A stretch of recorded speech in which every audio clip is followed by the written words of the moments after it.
혹시 여러분도 머리 감고 나서 배수구 한번 보고 놀란 적 있으세요? 저도 예전엔 '머리는 원래 빠지는 거지.' 이렇게 생각했어요. 근데 제가 30대 후반쯤부터요, 이상한 장면들이 보이기 시작했어요. 머리 감고 손으로 쓱 넘기면 손바닥에 머리카락이 막 계속 묻어 나오고요. 수건으로 말릴 때마다 머리카락이 눈에 띄게 막 수건에 붙어 있고, 어느 날은 샤워 끝나고 배수구를 봤는데 깜짝 놀랐어요. 예전이랑 다르게 머리카락이 확실히 막 쌓여 있는 거예요. 근데 그때까지 저는 대수롭지 않게 생각했어요.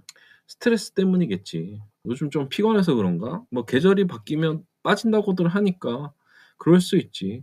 근데 시간이 지나니까 진짜 무서운 변화는 따로 있었습니다. 머리카락이 점점 가늘어지고 힘이 없어지고, 드라이를 해도 볼륨이 안 살아나는 거예요. 그리고 정수리가 조금씩 비쳐 보이기 시작했어요. 그때 알았어요. 40대 남자 탈모는 갑자기 오는 게 아니라 이런 신호들이 먼저 온다는 걸요. 그리고 대부분의 남자들은 이 시기를 그냥 넘겨 버립니다.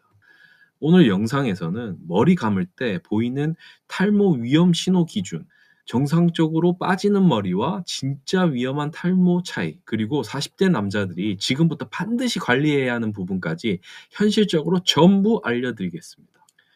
남자들이 많이 착각하는 부분이 있어요. 머리카락이 많이 빠져야만 탈모라고 생각하는데, 사실 진짜 위험한 건 빠지는 양보다 모발이 가늘어지는 변화입니다. 왜냐하면 머리카락은 결과이고, 진짜 문제는 두피 안에 있는 모낭 체력이 무너지고 있다는 뜻이기 때문이에요. 쉽게 말하면 배수구에 쌓이는 머리카락은 자동차 계기판에 경고등이 떠 있는 것과 똑같습니다. 문제는 이미 안에서 시작되고 있는데 우리는 그 신호를 너무 늦게 보는 거죠. 저도 예전에는 샴푸만 좋은 거 쓰면 되는 줄 알았어요. 탈모 샴푸 쓰고 머리 잘 감고 가끔 영양제 먹으면 괜찮아질 줄 알았죠. 근데 시간이 지나면서 느꼈어요. 남자 탈모는 단순히 머리카락 문제가 아니라 생활 습관이 쌓여서 모낭 체력이 무너지는 과정이라는 거예요. 특히 남자들은 야근, 스트레스, 수면 부족, 음주, 흡연 같은 것들이 계속 반복되잖아요. 그러면 두피 열감이 막 오르고요. 피지 분비가 많아지고요. 모공 주변 염증이 생기기 시작합니다. 그 상태가 계속되면 머리카락이 점점 얇아지는 거예요. 처음엔 티가 안 나요. 근데 어느 순간부터 드라이를 해도 볼륨이 안 살고 내가 상상하는 머리가 안 나온다는 거죠. 앞머리가 막 갈라지고 정수리가 비쳐 보이기 시작하는 거예요. 많은 분들이 여기서 또 착각을 합니다. 아직 빈 건 아니니까 괜찮겠지. 근데 실제로는 그 시점부터 이미 진행 중인 경우가 굉장히 많아요. 왜냐하면 모발은 한 번에 갑자기 없어지는 게 아니라 굵은 머리카락이 점점 가늘어지다가 버티지 못하고 빠지는 방식으로 진행되기 때문이에요.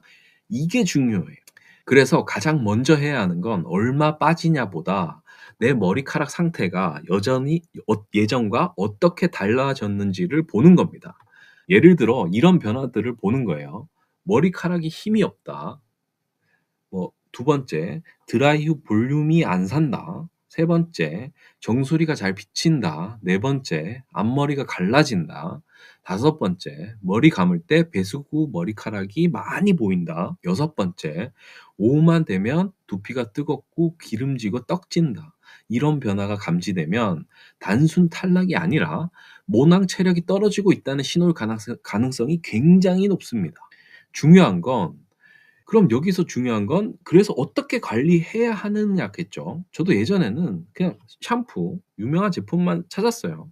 근데 실제로 중요한 건 엄청 복잡한 게 아니라 기본 루틴이에요, 루틴. 첫 번째, 머리를 감는 방식이에요. 뜨거운 물로 오래 감고 손톱으로 막 긁으면서 감고 대충 바쁘다고 막 헹구고 끝내는 분들이 계세요. 근데 이런 습관이요, 두피 자극과 열감을 계속 올려요. 그래서 미지근한 물로 하시고요. 손톱 대신 신경 써서 지문으로 마사지하시고 충분히 헹구세요. 헹구는 건요, 남자들 막 대충 하니까 한 2 분에서 3 분이면 진짜 적당합니다. 근데 2 분이나 3 분이 길게 느껴지실 수 있지만 습관을 들이세요. 그다음 두 번째는요, 젖은 머리 상태를 그냥 방치하는 거예요.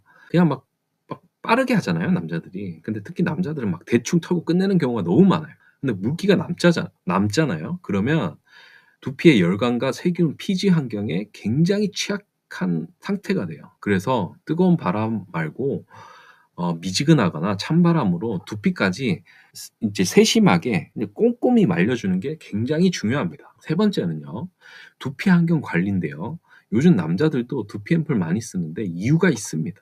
엑소존, 펩타이드 같은 성분들이 모낭 주변 환경과 그 두피 컨디션 유지에 도움을 줄 수가 있어요. 결국 중요한 건 한 번에 드라마틱하게 바꾸는 게 아닙니다.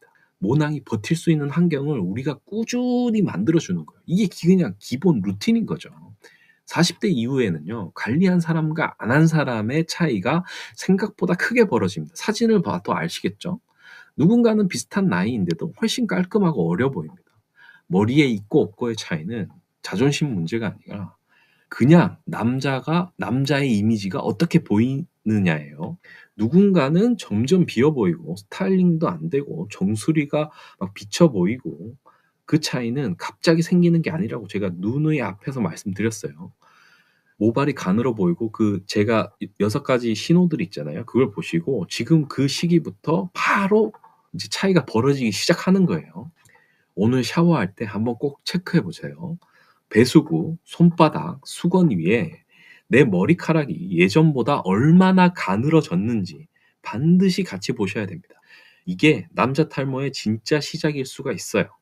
영상이 도움되셨다면 좋아요와 구독 부탁드리고요. 앞으로도 남자들이 현실적으로 바로 적용할 수 있는 탈모 관리 이야기 계속 알려드리겠습니다. 감사합니다.